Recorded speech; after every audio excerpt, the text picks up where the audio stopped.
অতিরিক্ত নেওয়ার কোনো নিদর্শন আমি এখানে পেলাম না, এবং আপনাদের সামনেই সেটা পেলাম না, আপনাদের সামনেই।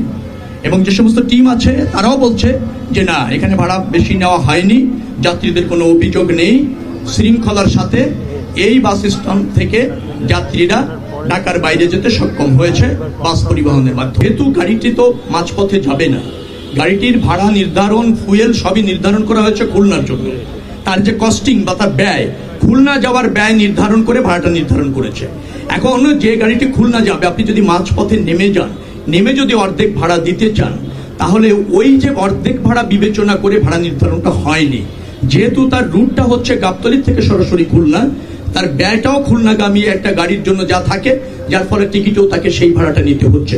অনেক সময় অনেক যাত্রী তার যে গন্তব্য, সেখানে যাওয়ার পথে যে মাঝপথে গন্তব্য, সেখানে হয়তো অ্যাভেলেবেল টিকিট না থাকার ফলে অথবা অ্যাভেলেবেল বাস না থাকার ফলে তিনি হয়তো স্বেচ্ছায় ওই গন্তব্যে যাওয়ার জন্য ওই টিকিটটা কেটেছেন।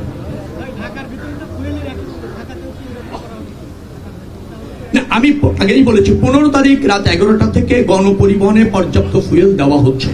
আপনি একটা পরিসংখ্যান দেখলে বুঝবেন, যমুনা সেতুতে যা নিয়মিতভাবে যান চলাচল করে তার চেয়ে 32,000 গাড়ি কালকে বেশি গিয়েছে, 32,000 বেশি গিয়েছে নিয়মিত যাওয়ার চেয়ে। তো তারা তো সব অ্যাভেলেবেল ফুয়েল পেয়েছে। এই যে রাস্তায় আপনারা দেখছেন লাখ লাখ গাড়ি চলাচল করছে, সবই তো ফুয়েল পাচ্ছে।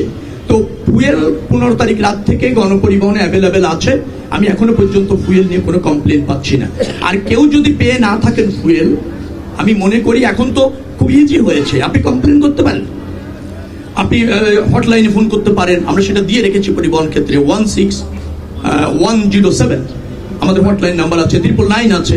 আপনি ফোন করবেন বা পুলিশ কন্ট্রোল রুমে ফোন করবেন।